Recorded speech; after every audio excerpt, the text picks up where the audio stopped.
कहानी हाय विचारे बाबा जी। लेखक रविंदर सिंह सोढी।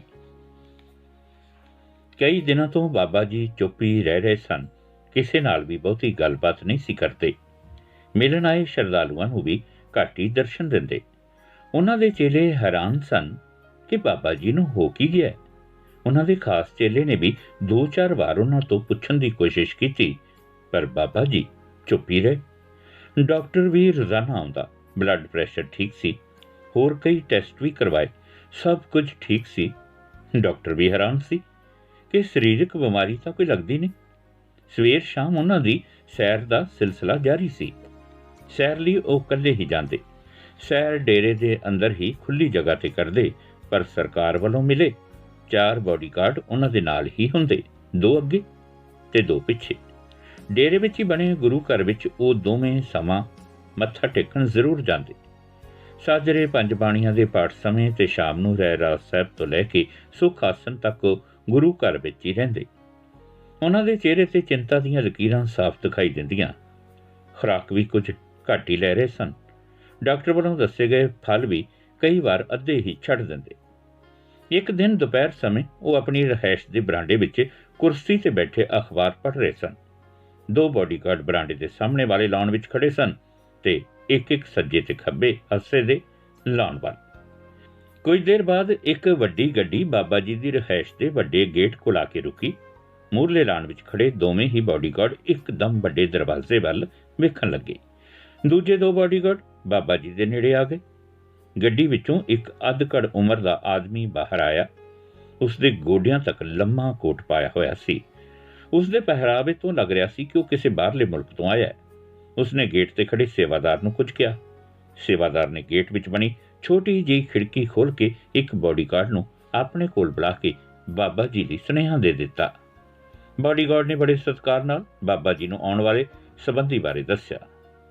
ਬਾਬਾ ਜੀ ਨੇ ਇਸ਼ਾਰੇ ਨਾਲ ਹੀ ਆਉਣ ਵਾਲੇ ਨੂੰ ਅੰਦਰ ਲੈ ਕੇ ਆਉਣ ਦੀ ਆਗਿਆ ਦਿੱਤੀ। ਬॉडीगार्ड ਦਾ ਇਸ਼ਾਰਾ ਮਿਲਦੇ ਹੀ ਸੇਵਾਦਾਰ ਨੇ ਗੇਟ ਵਿੱਚ ਬਣਿਆ ਛੋਟਾ ਦਰਵਾਜ਼ਾ ਖੋਲ੍ਹਿਆ ਤੇ ਬॉडीगार्ड ਮਹਿਮਾਨ ਨੂੰ ਬਾਬਾ ਜੀ ਕੋਲ ਲੈ ਗਿਆ। ਆਉਣ ਵਾਲੇ ਨੇ ਦੂਰੋਂ ਹੀ ਬਾਬਾ ਜੀ ਨੂੰ ਹੱਥ ਜੋੜੇ ਤੇ ਕੋਲ ਆ ਕੇ ਬਾਬਾ ਜੀ ਦੇ ਪੈਰੀਂ ਹੱਥ ਲਾਏ। ਬਾਬਾ ਜੀ ਨੇ ਚਿਹਰੇ ਤੇ ਕੁਝ ਮੁਸਕਰਾਹਟ ਲਿਆਂਦੇ ਹੋਏ ਆਉਣ ਵਾਲੇ ਨੂੰ ਆਪਣੇ ਕੋਲ ਹੀ ਖਾਲੀ ਪਈ ਕੁਰਸੀ ਤੇ ਬੈਠਣ ਦਾ ਇਸ਼ਾਰਾ ਕੀਤਾ। ਕੀ ਗੱਲ ਹੈ ਬਾਬਾ ਜੀ, ਇਕੱਲੇ ਬੈਠੇ ਹੋ, ਕੁਝ ਉਦਾਸ ਜੇ ਲੱਗਦੇ ਹੋ, ਸਭ ਠੀਕ ਤਾਂ ਹੈ? ਆਉਣ ਵਾਲੇ ਦੇ ਗੱਲ ਕਰਨ ਦੇ ਢੰਗ ਤੋਂ ਪਤਾ ਲੱਗ ਰਿਹਾ ਸੀ ਕਿ ਉਹ ਬਾਬਾ ਜੀ ਦਾ ਬਹੁਤ ਕਰੀਬੀ ਹੈ। ਕਦੋਂ ਆਇਆ ਕਿਰਪਾਲ ਸਿੰਘ? ਪਰਿਵਾਰ ਸਭ ਠੀਕ ਹੈ? ਬਾਬਾ ਜੀ ਨੇ ਪੁੱਛਿਆ। ਤੁਹਾਡੀ ਕਿਰਪਾ ਹੈ ਮਹਾਰਾਜ, ਪਰਸੋਂ ਹੀ ਆਇਆ। 2 ਦਿਨ ਤਾਂ ਦਿੱਲੀ ਲੱਗ ਗਏ। ਅੱਜ ਘੰਟਾ ਕੁ ਪਹਿਲਾਂ ਹੀ ਪਿੰਡ ਪਹੁੰਚਿਆ ਸੀ, ਬਸ ਤੁਹਾਡੇ ਦਰਸ਼ਨ ਲਈ ਆ ਗਿਆ। ਕਿਰਪਾਲ ਸਿੰਘ ਨੇ ਦੋਵੇਂ ਹੱਥ ਜੋੜਦੇ ਕਿਹਾ। ਬਾਬਾ ਜੀ ਕੁਝ ਨਾ ਬੋਲੇ। ਕਿਰਪਾਲ ਸਿੰਘ ਕੁਝ ਦੇਰ ਬਾਬਾ ਜੀ ਦੇ ਵੱਲ ਵੇਖਦਾ ਰਿਹਾ, ਪਰ ਬਾਬਾ ਜੀ ਕਿਸੇ ਡੂੰਘੀ ਸੋਚ ਵਿੱਚ ਹੀ ਲੀਨ ਸੀ। ਕਿਰਪਾਲ ਨੇ ਫਿਰ ਪੁੱਛਿਆ, ਬਾਬਾ ਜੀ ਸਿਹਤ ਠੀਕ ਹੈ? ਹਾਂ ਠੀਕ ਹੈ, ਬਾਬਾ ਜੀ ਨੇ ਸੰਖੇਪ ਜਿਹਾ ਉੱਤਰ ਦਿੱਤਾ। ਬਾਬਾ ਜੀ ਮੈਂ ਗਲਤ ਸਮੇਂ ਤਾਂ ਨਹੀਂ ਆ ਗਿਆ? ਤੁਸੀਂ ਸ਼ਾਇਦ ਇਸ ਸਮੇਂ ਕਿਸੇ ਗਹਿਰੀ ਸੋਚ ਵਿੱਚ ਹੋ। ਹੁਕਮ ਕਰੋ ਤਾਂ ਫੇਰ ਆ ਜਾਵਾਂ। ਕਿਰਪਾਲ ਨੇ ਕੁਰਸੀ ਤੋਂ ਉੱਠਦੇ ਕਿਹਾ। ਬਾਬਾ ਜੀ ਨੇ ਉਸਦੀ ਬਾਂਹ ਫੜ ਕੇ ਬੈਠਣ ਦਾ ਇਸ਼ਾਰਾ ਕੀਤਾ ਤੇ ਬੋਲੇ, ਨਹੀਂ ਬੈਠ ਜਾ, ਤੇਰੇ ਨਾਲ ਦਿਲ ਦੀਆਂ ਗੱਲਾਂ ਕਰਕੇ ਮਨ ਹੌਲਾ ਹੋ ਜਾਵੇਗਾ। ਕਿਰਪਾਲ ਕੁਰਸੀ ਤੇ ਬੈਠ ਗਿਆ। ਉਸਨੇ ਆਪਣੀ ਕੁਰਸੀ ਬਾਬਾ ਜੀ ਦੇ ਹੋਰ ਨੇੜੇ ਕਰ ਲਈ ਤੇ ਆਸੇ-ਪਾਸੇ ਦੇਖਦਿਆਂ ਬੋਲਿਆ, ਸਭ ਠੀਕ ਤਾਂ ਹੈ? ਬਾਬਾ ਜੀ ਚੁੱਪ ਹੀ ਰਹੇ। ਕੁਝ ਦੇਰ ਬਾਅਦ ਕਹਿਣ ਲੱਗੇ, ਚੱਲ ਅੰਦਰ ਚੱਲਦੇ ਹਾਂ। ਇੰਨਾ ਕਹਿ ਕੇ ਉਹ ਕੁਰਸੀ ਤੋਂ ਖੜੇ ਹੋ ਗਏ ਤੇ ਅੰਦਰ ਜਾਣ ਲਈ ਮੁੜੇ। ਦਰਵਾਜ਼ੇ ਕੋਲ ਖੜਾ ਉਹਨਾਂ ਦਾ ਸੇਵਾਦਾਰ ਸ਼ਾਇਦ ਉਡੀਕ ਹੀ ਰਿਹਾ ਸੀ ਕਿ ਬਾਬਾ ਜੀ ਕਦੋਂ ਅੰਦਰ ਆਉਣ ਲਈ ਖੜੇ ਹੋਣ ਤੇ ਉਹ ਦਰਵਾਜ਼ਾ ਖੋਲ੍ਹੇ। ਬਾਬਾ ਜੀ ਦੇ ਪਿੱਛੇ ਖੜਾ ਕਿਰਪਾਲ ਵੀ ਉਹਨਾਂ ਦੇ ਪਿੱਛੇ ਹੀ ਤੁਰ ਪਿਆ। ਸੇਵਾਦਾਰ ਨੇ ਉਸ ਨੂੰ ਵੀ ਹੱਥ ਜੋੜ ਕੇ ਫਤਿਹ ਬੁਲਾਈ। ਹੋਰ ਭਾਈ ਸਾਧੂ ਸਿੰਘ ਚੜ੍ਹਦੀ ਕਲਾ? ਕਿਰਪਾਲ ਸਿੰਘ ਨੇ ਸੇਵਾਦਾਰ ਨੂੰ ਕਿਹਾ। ਬਾਬਾ ਜੀ ਤੇ ਕਿਰਪਾਲ ਦੇ ਅੰਦਰ ਜਾਣ ਬਾਅਦ ਸਾਧੂ ਨੇ ਦਰਵਾਜ਼ਾ ਬੰਦ ਕਰਦੇ ਕਿਹਾ, ਬਾਬਾ ਜੀ ਦੀ ਮਿਹਰ ਹੈ ਜੀ। ਸਾਧੂ ਕਿਰਪਾਲ ਸਿੰਘ ਹੋਰਾਂ ਲਈ ਚਾਹ ਪਾਣੀ ਦਾ ਇੰਤਜ਼ਾਮ ਕਰੋ, ਅੰਦਰ ਕਮਰੇ ਵਿੱਚ ਹੀ ਲੈ ਆ। ਇੰਨਾ ਕਹਿੰਦੇ ਹੋਏ ਬਾਬਾ ਜੀ ਆਪਣੇ ਖਾਸ ਮਹਿਮਾਨਾਂ ਵਾਲੇ ਕਮਰੇ ਵੱਲ ਮੁੜੇ। ਸਾਧੂ ਨੇ ਭੱਜ ਕੇ ਦਰਵਾਜ਼ਾ ਖੋਲ੍ਹ ਦਿੱਤਾ। ਸਤ ਵਚਨ ਮਹਾਰਾਜ। ਬਾਬਾ ਜੀ ਤੇ ਕਿਰਪਾਲ ਸਿੰਘ ਦੇ ਅੰਦਰ ਜਾਣ ਬਾਅਦ ਸਾਧੂ ਨੇ ਦਰਵਾਜ਼ਾ ਬੰਦ ਕਰ ਦਿੱਤਾ। ਕਿਰਪਾਲ ਸਿੰਘ ਪਹਿਲਾਂ ਵੀ ਕਈ ਵਾਰ ਇਸ ਕਮਰੇ ਵਿੱਚ ਆ ਚੁੱਕਿਆ ਸੀ। ਅਸਲ ਵਿੱਚ ਬਾਬਾ ਜੀ ਨੇ ਇਹ ਵਿਸ਼ੇਸ਼ ਕਮਰਾ ਆਪਣੇ ਖਾਸ ਮਹਿਮਾਨਾਂ ਲਈ ਬਣਵਾਇਆ ਸੀ। ਕਮਰੇ ਵਿੱਚ ਵਿਸ਼ੇ ਕੀਮਤੀ ਗਲੀਚੇ ਤੇ ਪੈਰ ਰੱਖਦੇ ਹੀ ਪੈਰ ਅੰਦਰ ਨੂੰ ਧੱਸਦੇ ਸੀ। ਸੋਫਾ, ਕੁਰਸੀਆਂ, ਮੇਜ਼ ਤੇ ਹੋਰ ਬੇਹੱਦ ਕੀਮਤੀ ਸਮਾਨ ਕਮਰੇ ਵਿੱਚ ਬੜੇ ਸਲੀਕੇ ਨਾਲ ਸਜਾਇਆ ਹੋਇਆ ਸੀ। ਕਮਰੇ ਦੀ ਸਜਾਵਟ ਰਾਜੇ ਮਹਾਰਾਜਿਆਂ ਦੇ ਮਹਲ ਤੋਂ ਘੱਟ ਨਹੀਂ ਸੀ। ਬਾਬਾ ਜੀ ਸੋਫੇ ਤੇ ਬੈਠ ਕੇ ਤੇ ਕਿਰਪਾਲ ਨੂੰ ਵੀ ਆਪਣੇ ਕੋਲ ਹੀ ਬਿਠਾ ਲਿਆ। ਕੁਝ ਦੇਰ ਬਾਬਾ ਜੀ ਕੁਝ ਨਾ ਬੋਲੇ। ਉਹਨਾਂ ਨੇ ਦਰਵਾਜ਼ੇ ਵੱਲ ਦੇਖਿਆ। ਜਾਲੀ ਵਾਲਾ ਦਰਵਾਜ਼ਾ ਬੰਦ ਸੀ। ਬਾਬਾ ਜੀ ਦਾ ਇਸ਼ਾਰਾ ਸਮਝ ਕੇ ਕਿਰਪਾਲ ਲੱਕੜ ਵਾਲਾ ਬੂਹਾ ਵੀ ਬੰਦ ਕਰ ਆਇਆ। ਬਾਬਾ ਜੀ, ਕੋਈ ਖਾਸ ਹੀ ਗੱਲ ਲੱਗਦੀ ਹੈ? ਹਾਂ ਕਿਰਪਾਲ, ਕਈ ਦਿਨਾਂ ਤੋਂ ਪਰੇਸ਼ਾਨੀ ਜਿਹੀ ਹੈ। ਮਹਾਰਾਜ, ਸਾਡੇ ਹੁੰਦੇ ਤੁਹਾਨੂੰ ਕਿਹੋ ਜਿਹੀ ਪਰੇਸ਼ਾਨੀ? ਮੈਨੂੰ ਫੋਨ ਕਰਦੇ, ਮੈਂ ਪਹਿਲਾਂ ਹਾਜ਼ਰ ਹੋ ਜਾਂਦਾ। ਅਸਲ ਵਿੱਚ ਪਿਛਲੇ ਕਈ ਦਿਨਾਂ ਤੋਂ ਮਾੜੀਆਂ ਖਬਰਾਂ ਆ ਰਹੀਆਂ ਹਨ। ਪੁਲਿਸ ਕਈ ਮਹਾਂਪੁਰਸ਼ਾਂ ਤੇ ਝੂਠੀਆਂ ਤੁਹਮਤਾਂ ਲਾ ਕੇ ਅੰਦਰ ਕਰੀ ਜਾ ਰਹੀ ਹੈ। ਬਾਬਾ ਜੀ ਹੌਲੀ ਜਿਹੀ ਬੋਲੇ। ਪਰ ਤੁਹਾਨੂੰ ਕਾਹਦੀ ਚਿੰਤਾ? ਜਿਹੜੇ ਮਾੜੇ ਕੰਮ ਕਰ ਰਹੇ ਆ ਉਹ ਆਪੇ ਭੁਗਤਣਗੇ। ਤੁਸੀਂ ਤਾਂ ਲੋਕਾਂ ਨੂੰ ਰੱਬ ਨਾਲ ਜੋੜ ਰਹੇ ਹੋ। ਕਿਰਪਾਲ ਨੇ ਕਿਹਾ। ਤੇਰੀ ਗੱਲ ਠੀਕ ਹੈ, ਪਰ ਸਮਾਂ ਮਾੜਾ ਚੱਲ ਰਿਹਾ ਹੈ। ਸਾਡੇ ਸੱਚੇ ਸੁੱਚੇ ਕਿਰਦਾਰ ਨੂੰ ਕੁਝ ਲੋਕ ਪਸੰਦ ਨਹੀਂ ਕਰਦੇ। ਹੋਰ ਕੋਈ ਗੱਲ ਤਾਂ ਉਹਨਾਂ ਨੂੰ ਲੱਭਦੀ ਨਹੀਂ।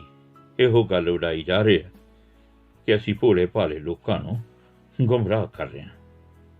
ਇੰਨਾ ਕਹਿੰਦੇ ਹੋਏ ਬਾਬਾ ਜੀ ਨੇ ਕਿਰਪਾਲ ਵੱਲ ਦੇਖਿਆ, ਜਿਵੇਂ ਉਸ ਤੋਂ ਹਾਂ ਪੱਖੀ ਹੁੰਗਾਰੇ ਦੀ ਉਡੀਕ ਕਰ ਰਹੇ ਹੋਣ। ਇਸ ਵਿੱਚ ਕੀ ਸ਼ੱਕ ਆ ਮਹਾਰਾਜ? ਤੁਸੀਂ ਤਾਂ ਗਰੀਬ ਕੁੜੀਆਂ ਦੇ ਵਿਆਹੁਣ ਵਾਲਾ ਪੁੰਨ ਕਾਰਜ ਕਰ ਰਹੇ ਹੋ ਤੇ ਗਰੀਬਾਂ ਨੂੰ ਕੰਮ ਧੰਦਿਆਂ ਵਿੱਚ ਸੈੱਟ ਹੋਣ ਲਈ ਹਰ ਤਰ੍ਹਾਂ ਦੀ ਸਹਾਇਤਾ ਕਰਦੇ ਹੋ। ਉਹ ਸਾਡੇ ਵਰਗਿਆਂ ਦੇ ਫਸੇ ਕੰਮ ਵੀ ਸਰਕਾਰੀ ਦਰਬਾਰੇ ਤੋਂ ਕਢਵਾ ਦਿੰਦੇ ਹੋ। ਤੁਹਾਡੀ ਸ਼ੋਭਾ ਤਾਂ ਇੱਧਰ ਵੀ ਹੈ ਤੇ ਬਾਹਰਲੇ ਮੁਲਕਾਂ ਵਿੱਚ ਵੀ। ਕਿਰਪਾਲ, ਸੱਚੀ ਗੱਲ ਇਹ ਹੈ ਕਿ ਸਾਡੀ ਇਹ ਸ਼ੋਭਾ ਹੀ ਕਈਆਂ ਨੂੰ ਪਚ ਨਹੀਂ ਰਹੀ।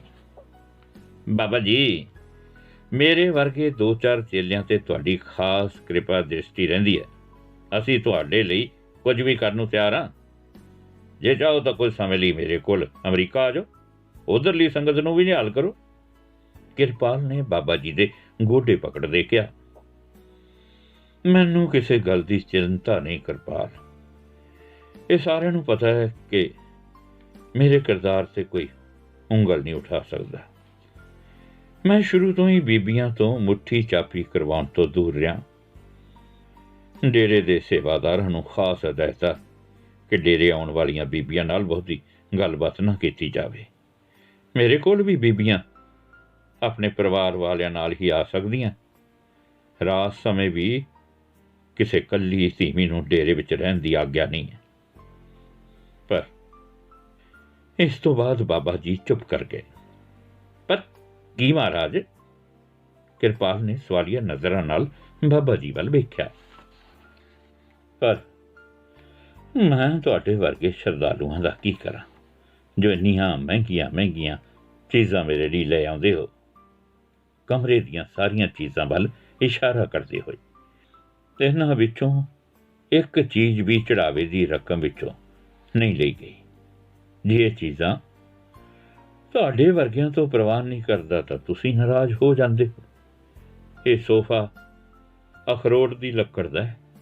ਕਸ਼ਮੀਰ ਤੋਂ ਕੋਈ ਸ਼ਰਧਾਲੂ ਬਣਵਾ ਕੇ ਲਿਆਇਆ ਸੀ। ਅੰਦਰ 3 ਵੱਡੇ ਟੀਵੀ ਪਏ ਆ। ਮੈਂ ਇਹਨਾਂ ਨੂੰ ਕੀ ਕਰਨਾ? ਹੁਣ ਇੰਨੀਆਂ ਮਹਿੰਗੀਆਂ ਚੀਜ਼ਾਂ ਬਾਹਰ ਵੀ ਨਹੀਂ ਸੁੱਟ ਸਕਦਾ।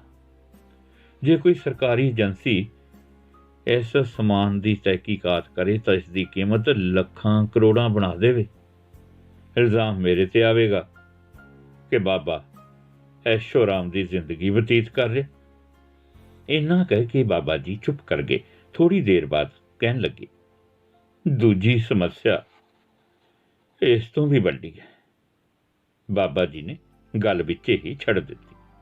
ਉਹ ਕਿਹੜੀ? ਕਿਰਪਾਲ ਨੇ ਕੁਝ ਉਤਸੁਕਤਾ ਨਾਲ ਪੁੱਛਿਆ।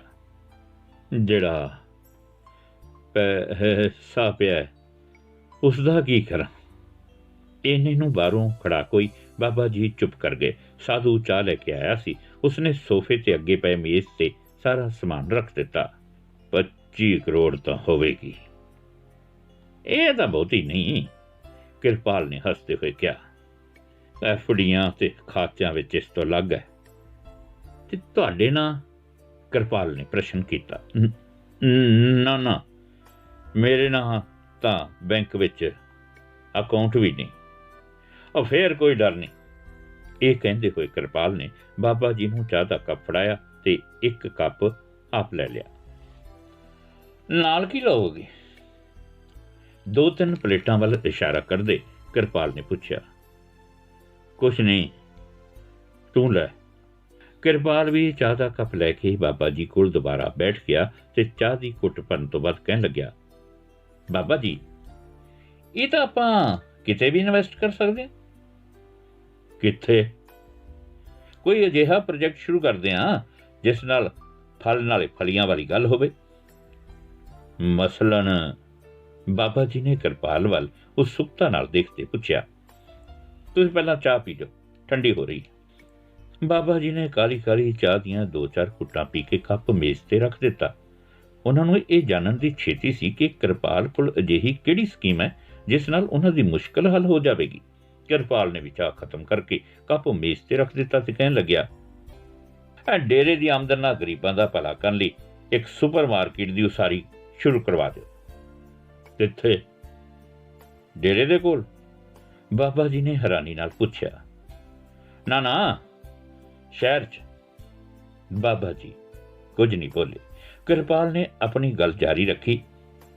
ਅਸੀਂ ਕਹਾਂਗੇ ਸੁਪਰ ਮਾਰਕੀਟ ਦੀਆਂ ਦੁਕਾਨਾਂ ਘੱਟ ਕਿਰਾਏ ਤੇ ਉਹਨਾਂ ਨੂੰ ਦਿੱਤੀਆਂ ਜਾਣਗੀਆਂ ਜੋ ਕੇਵਲ 10% ਮੁਨਾਫੇ ਤੇ ਸਮਾਨ ਵੇਚਣਗੇ। ਪੂਰੀ ਤਫਸੀਲ ਨਾਲ ਸਮਝਾ ਕਿਰਪਾਲ ਸਿਆ, ਮੈਨੂੰ ਤੇਰੀ ਗੱਲ ਸਮਝ ਨਹੀਂ ਪਈ। ਦੇਖੋ ਮਹਾਰਾਜ, ਸ਼ਹਿਰ ਮੇਰੀ ਕੁਝ ਜ਼ਮੀਨ ਪਈ ਹੈ ਬੜੇ ਮੌਕੇ ਤੇ। ਉਸ ਦੀ ਕੀਮਤ ਇਸ ਸਮੇਂ 5-6 ਕਰੋੜ ਤੋਂ ਘੱਟ ਨਹੀਂ।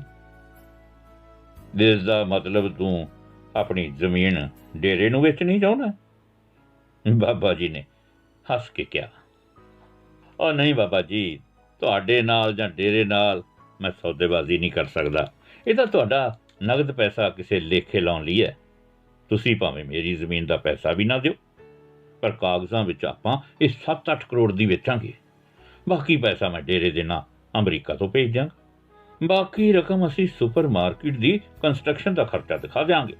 ਜੇ ਕੁਝ ਹੋਰ ਬਚਦਾ ਤਾਂ ਤੁਸੀਂ ਅਗਲੇ ਮਹੀਨੇ ਜੋ 51 ਗਰੀਬ ਪਰਿਵਾਰਾਂ ਦੀਆਂ ਕੁੜੀਆਂ ਦੇ ਵਿਆਹ ਕਰ ਰਹੇ ਹੋ ਨਾ, ਉਹਨਾਂ ਨੂੰ 10-10 ਲੱਖ ਦਿੱਤਾ ਦਿਖਾ ਦਿਆਂਗੇ। ਇੰਨਾ ਪੈਸਾ? ਬਾਬਾ ਜੀ ਦੇ ਦਿਲ ਨੂੰ ਜਿਵੇਂ ਧੱਕਾ ਲੱਗਿਆ ਹੋਵੇ। ਮਹਾਰਾਜ, ਆਪਾਂ ਇਹ ਪੈਸਾ ਉਹਨਾਂ ਨੂੰ ਨਗਦ ਨਹੀਂ ਦੇਣਾ। ਸੁਪਰ ਮਾਰਕੀਟ ਵਿੱਚ ਇੱਕ ਦੁਕਾਨ ਦੀ ਕੀਮਤ ਦਾ ਹਿੱਸਾ ਸਮਾਨ ਅਸੀਂ ਪਾ ਕੇ ਦਿਆਂਗੇ।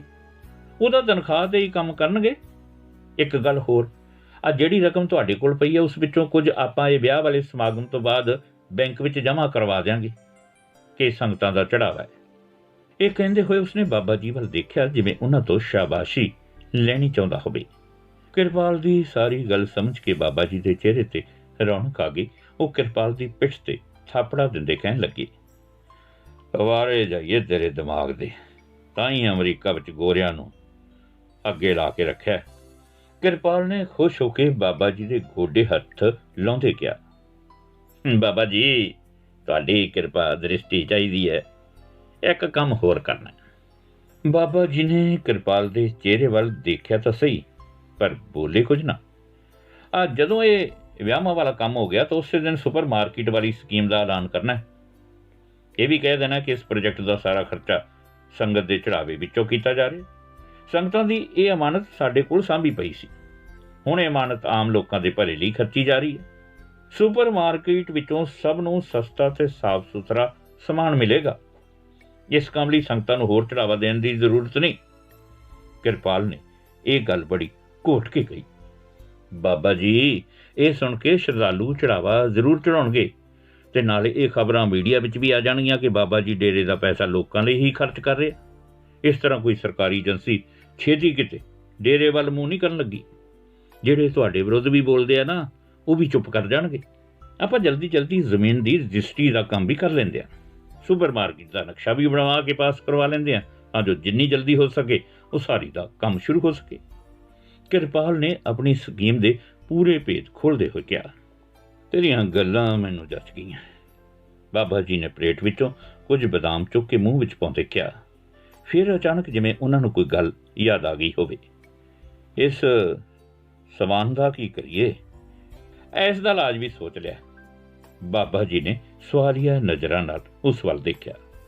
ਤੁਹਾਡੀ ਰਿਹਾਇਸ਼ ਦੇ ਹੇਠਾਂ ਇੱਕ ਵੱਡੀ ਬੇਸਮੈਂਟ ਸ਼ਾਇਦ ਖਾਲੀ ਪਈ ਹੈ। ਕੁਝ ਸਮੇਂ ਲਈ ਸਾਰਾ ਸਮਾਨ ਉੱਥੇ ਰੱਖ ਦਿੰਦੇ ਆ, ਦਰਵਾਜ਼ੇ ਤੇ ਵੱਡਾ ਸ਼ੀਸ਼ਾ ਲਗਵਾ ਦਿੰਦੇ ਆ ਤੇ ਉੱਥੇ ਲਿਖਵਾ ਦਿੰਦੇ ਆ ਕਿ ਸਾਰਾ ਸਮਾਨ ਸ਼ਰਧਾਲੂਆਂ ਨੇ ਬਾਬਾ ਜੀ ਨੂੰ ਭੇਟ ਕੀਤਾ ਹੋਇਆ। ਬਾਬਾ ਜੀ ਨੇ ਉਹਨਾਂ ਦੇ ਪਿਆਰ ਨੂੰ ਦੇਖਦੇ ਹੋਏ ਇਹ ਸਾਰਾ ਸਮਾਨ ਸਾਂਭ ਕੇ ਰੱਖ ਦਿੱਤਾ। ਆਪਾਂ ਸਧਾਰਨ ਜਿਹਾ ਸਮਾਨ ਇੱਥੇ ਰੱਖ ਦਿੰਦੇ ਆ, ਜਦੋਂ ਰੌਲਾ ਗੋਲਾ ਖਤਮ ਹੋ ਗਿਆ ਫਿਰ ਉੱਪਰ ਲੈ ਆਵਾਂਗੇ। ਤੇਰੀ ਇਹ ਗੱਲ ਵੀ ਜੱਚ ਗਈ। ਬਾਬਾ ਜੀ ਨੇ ਕੁਝ ਹੋਰ ਬਦਾਮ ਤੇ ਅਖਰੋਟ ਮੂੰਹ ਵਿੱਚ ਪਾਉਂਦੇ ਕਿਹਾ। ਅਸਲ ਵਿੱਚ ਕਈ ਦਿਨਾਂ ਬਾਅਦ ਉਹਨਾਂ ਦਾ ਮਨ ਕੁਝ ਆਪ ਖਾਣ ਨੂੰ ਕੀਤਾ ਸੀ। ਕਈ ਦਿਨਾਂ ਤੋਂ ਤਾਂ ਉਹ ਖਾ ਨਹੀਂ ਸੀ ਰਹੇ, ਬਸ ਥੋੜਾ ਜਿਹਾ ਅੰਦਰ ਲੰਘਾ ਰਹੇ ਸਨ। ਬਾਬਾ ਜੀ, ਜੇ ਮੇਰੀ ਮੰਨੋ ਤਾਂ ਇੱਕ ਕੰਮ ਹੋਰ ਵੀ ਕਰੋ। ਬਾਬਾ ਜੀ ਨੇ ਸਵਾਲੀਆ ਨਜ਼ਰਾਂ ਨਾਲ ਕਿਰਪਾਲ ਵੱਲ ਦੇਖਿਆ। ਹੁਣ ਤਾਂ ਤੁਹਾਡੀ ਰਿਹਾਇਸ਼ ਵਿੱਚ ਕੁਝ ਗਿਣਵੇਂ ਚੁਣਵੇਂ ਲੋਕ ਹੀ ਆ ਸਕਦੇ ਆ। ਜਦੋਂ ਆਪਾਂ ਇਹ ਕੀਮਤੀ ਸਮਾਨ ਇੱਥੋਂ ਚੁਕਵਾ ਦਿੱਤਾ ਤਾਂ ਰੋਜ਼ਾਨਾ ਜਿਹੜੇ ਸ਼ਰਧਾਲੂ ਡੇਰੇ ਵਿੱਚ ਆਪ ਜੀ ਦੇ ਦਰਸ਼ਨ ਲਈ ਆਉਂਦੇ ਆ, ਉਹਨਾਂ ਨੂੰ ਨਿਸ਼ਚਿਤ ਕੀਤੇ ਸਮੇਂ ਦੌਰਾਨ ਆਪ ਜੀ ਦੀ ਰਿਹਾਇਸ਼ ਦੇ ਦਰਸ਼ਨ ਕਰਨ ਦੀ ਇਜਾਜ਼ਤ ਦੇ ਦਿਓ। ਉਸ ਦਾ ਕੀ ਫਾਇਦਾ ਹੋਏਗਾ? ਬਾਬਾ ਜੀ ਨੇ ਹੈਰਾਨੀ ਨਾਲ ਪੁੱਛਿਆ, ਜਿਵੇਂ ਉਹਨਾਂ ਨੂੰ ਇਹ ਗੱਲ ਸਮਝ ਨਾ ਆਈ ਹੋਵੇ। ਮਹਾਰਾਜ, ਬੜੀ ਸਿੱਧੀ ਗੱਲ ਹੈ। ਜਦੋਂ ਸੰਗਤਾਂ ਦੇਖਣਗੀਆਂ ਕਿ ਕੀਮਤੀ ਸਮਾਨ ਹੇਠਾਂ ਸੰਭਾਲ ਕੇ ਰੱਖਿਆ ਪਿਆ ਤੇ ਆਪ ਤੁਸੀਂ ਮਾਮੂਲੀ ਜਿਹਾ ਸਮਾਨ ਹੀ ਵਰਤੋਂ ਲਈ ਰੱਖਿਆ ਹੋਇਆ, ਤਾਂ ਤੁਹਾਡੀ ਸ਼ੋਭਾ ਹੋਰ ਵਧੇਗੀ। ਆਪਾਂ ਅਖਬਾਰ ਵਾਲਿਆਂ ਤੇ ਚੈਨਲ ਵਾਲਿਆਂ ਦਾ ਚੱਕਰ ਵੀ ਲਵਾ ਦਿਆਂਗੇ। ਸੁਪਰ ਮਾਰਕੀਟ ਦੀ ਸਕੀਮ ਤੇ ਸ਼ਰਧਾਲੂਆਂ ਦੇ ਆਪ ਜੀ ਦੀ ਰਿਹਾਇਸ਼ ਦੇ ਅੰਦਰ ਆਉਣ ਨਾਲ ਆਪ ਦੀ ਧੰਨ ਧੰਨ ਹੋਵੇਗੀ। ਕਿਰਪਾਲ ਨੇ ਸਮਝਾਉਣ ਦੇ ਲਹਿਜੇ ਵਿੱਚ ਕਿਹਾ। ਕਿਰਪਾਲ ਸਿਆਂ, ਤੇਰੇ ਵਰਗੇ ਸ਼ਰਧਾਲੂਆਂ ਤੇ ਮੈਨੂੰ ਮਾਣ ਹੈ। ਕੁਝ ਸੋਚਦੇ ਹੋਏ, ਪਰ ਇਹ ਦੱਸ, ਇਸ ਵਾਰ ਤੇਰਾ ਪ੍ਰੋਗਰਾਮ ਅਚਾਨਕ ਕਿਵੇਂ ਬਣ ਗਿਆ? ਅੱਗੇ ਤਾਂ ਹਮੇਸ਼ਾ ਆਉਣ ਤੋਂ ਪਹਿਲਾਂ ਫੋਨ ਕਰਦਾ ਹੁੰਦਾ। ਅਸਲ ਵਿੱਚ ਬਾਬਾ ਜੀ, ਪੰਜਾਬ ਵਿੱਚ ਨਾ ਇੱਕ ਵੱਡਾ ਪ੍ਰੋਜੈਕਟ ਲਾਉਣ ਦਾ ਪ੍ਰੋਗਰਾਮ ਬਣ ਰਿਹਾ। ਉਸ ਲਈ ਕੁਝ ਅਫਸਰਾਂ ਨਾਲ ਗੱਲਬਾਤ ਕਰਨੀ ਸੀ ਤੇ ਤੁਹਾਡਾ ਆਸ਼ੀਰਵਾਦ ਵੀ ਲੈਣਾ ਸੀ। ਕਿਰਪਾਲ ਨੇ ਬੜੀ ਸ਼ਰਧਾ ਨਾਲ ਬਾਬਾ ਜੀ ਦੇ ਗੋਡੇ ਫੜਦੇ ਕਿਹਾ। ਕਿਸੇ ਮੰਤਰੀ ਨੂੰ ਕਹਿਣਾ ਕੁਝ? ਬਾਬਾ ਜੀ ਨੇ ਪੁੱਛਿਆ। ਬਾਬਾ ਜੀ, ਤੁਹਾਡੀ ਕਿਰਪਾ ਨਾਲ ਅਜੇ ਤਾਂ ਸਭ ਕੁਝ ਠੀਕ ਠਾਕ ਹੀ ਹੈ। ਫਾਈਨਾਂਸ ਮਿਨਿਸਟਰ ਕੁਝ ਅੜਚਨ ਲਾ ਰਿਹਾ, ਸਬਸਿਡੀ ਦੇਣ ਨੂੰ ਪੱਲਾ ਨਹੀਂ ਫੜਾ ਰਿਹਾ। ਕਿਰਪਾਲ ਨੇ ਕੰਮ ਦੀ ਗੱਲ ਕਰਦੇ ਕਿਹਾ।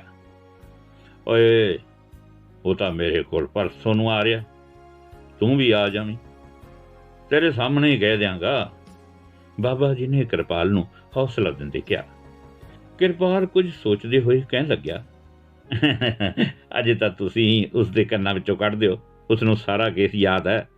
ਬਾਅਦ ਵਿੱਚ ਮੈਂ ਉਸ ਨੂੰ ਮਿਲ ਲਵਾਂਗਾ, ਫਿਰ ਦੇਖਾਂਗਾ ਕੀ ਕਹਿੰਦਾ। ਕਹਿਣਾ ਕੀ ਹੈ ਉਸਨੇ?